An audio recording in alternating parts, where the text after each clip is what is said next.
Hola everybody, so this is section 4.3, Riemann sums and definite integrals, and in this section we're going to see how derivatives, how definite integrals, and how indefinite integrals, and how the summations come together and make all sense into one amazing little theorem that I'm about to show you today. So just keep that in mind. It will be really nice. It will save us so much calculations. So remember all those summation formulas, inserting the left hand point, the right hand point, and all that stuff that you love so much. It will no longer be.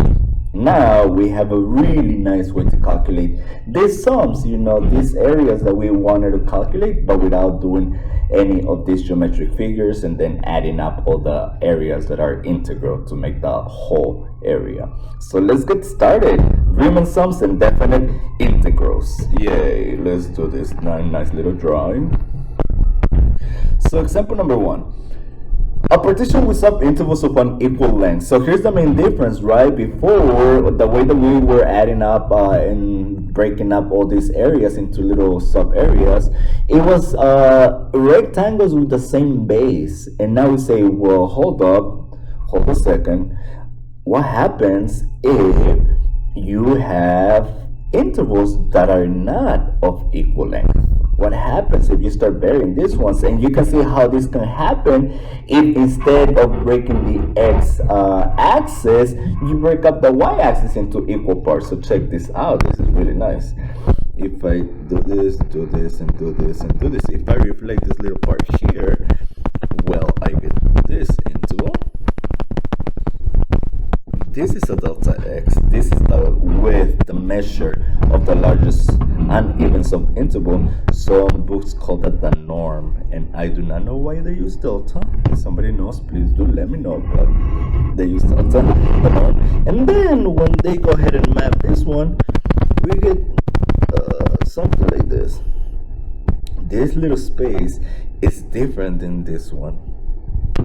And now if we do this one, we get this little space, which is smaller than this one and smaller than this one. And lastly, the base of this last one will be this tiny little space. So we can see, how do we calculate this area? Let's say we want to calculate the area bounded by the function f of x and this little part.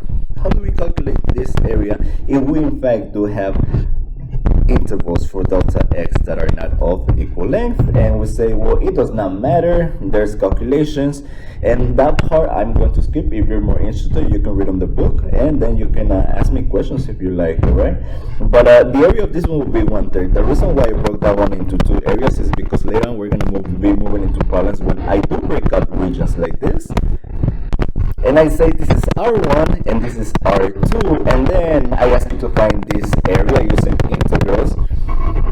But I'm really interested in this area. Well, if you know this area and you know that this area is 2/3, and you know that this was from 1 to 1, I forgot to give you 0 to 1, 0 to 1, then you know that this whole figure has an area of 1. So if I'm asking you for R1, all you have to do is 1 minus 2/3, which is equal to 1/3. So start getting used to that logic. That logic is used in a lot of higher mathematical courses to find the measurement of one thing, but based on the measurement of other and in relation to the whole. All right, keep that in mind. So now we start with definition of a definite integral. What is a definite integral? Well, recall first what is an indefinite integral. An indefinite integral was something like this. Let me go back. An indefinite integral was, I gave you what is the indefinite integral of x squared dx, and then we say, oh well, this is a little function, this is a little f of x, it's already a derivative. We consider a derivative. I'm asking you derivative. I'm asking you to go back on this one, to anti-differentiate, to integrate, and give me what capital f of x did this little f of x come from? Well, let's see. We need to do the power rule. X of 2 plus 1 over 2 plus 1 plus c. This is not a joke, all right? We do need that c. And we have x to the third power over 3 plus c. And we say that this value of c is a constant of integration, and this could become a particular value if we know an initial condition. If we know an initial condition, we can actually substitute into the function, find the value of c, and ta-da, we have a function. So what do I want you to see? I want you to see that when you take an indefinite integral, you get a family of functions with different values of c. That is what we get when we get an indefinite integral. Well, what do we get when we have an definite integral? Well, what is the definition of a definite integral?